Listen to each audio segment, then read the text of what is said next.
World environmental day రోజున విశాఖపట్నం వచ్చాను. మొట్టమొదటిసారిగా యూనివర్సిటీ క్యాంపస్లో చెట్టు పెట్టాను. యూనివర్సిటీకి ఒక డైరెక్షన్ కూడా ఇచ్చాం, ఒక యాక్షన్ ప్లాన్ తయారు చేయమన్నాను. ఇందులో క్యాంపస్ ఒక ఆదర్శంగా తయారు చేయాలి, నెట్ జీరో కాన్సెప్ట్ తీసుకోవాలి, 100 సంవత్సరాల చరిత్ర కలిగిన యూనివర్సిటీ, ఒక హిస్టారికల్ యూనివర్సిటీ, నాలెడ్జ్ ఉండే యూనివర్సిటీ, ఎంతోమందిని బ్రహ్మాండమైన నాయకుల్ని తయారు చేశారు, రాజకీయ నాయకుల్ని, ఆంటర్ప్రెన్యూర్స్ని, అండర్స్ అకాడమిక్గా లీడర్స్ తయారు చేశారు.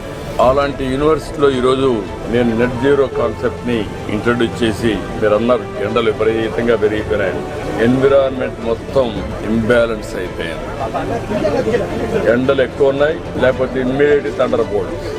ఇది వాతావరణం యొక్క మార్పుల వల్ల ఇవన్నీ జరుగుతున్నాయి. దీనిపైన అందరూ శ్రద్ధ పెట్టాల్సిన అవసరం ఉంది. ఇక్కడ నెట్ జీరోలో మొట్టమొదటి సోలార్ చూశాను. కరెంటు మనమే ఉత్పత్తి చేసుకోవాలి, చాలా అవకాశాలు ఉన్నాయి. ఇప్పుడు వీళ్ళు చేసింది చాలా, 1,16,235 KWH చేశారు. 5,18,000 రూపాయలు వీళ్ళు కొంత సేవింగ్ అవుతుంది. 100% ఇక్కడుండే ల్యాండ్ 450 ఎకరాలు ల్యాండ్ ఉంది. ఇందులో బిల్డింగ్ల పైన ఎక్కడెక్కడ పెట్టగలుగుతారో పెట్టి, చెట్లు పెట్టే ప్లేస్లో కాకుండా 100% యూనివర్సిటీకి కావాల్సిన కరెంటు వీళ్లే ఉత్పత్తి చేసుకోవాలి. అవసరమైతే బయట ఆ పరిస్థితి రావాలి.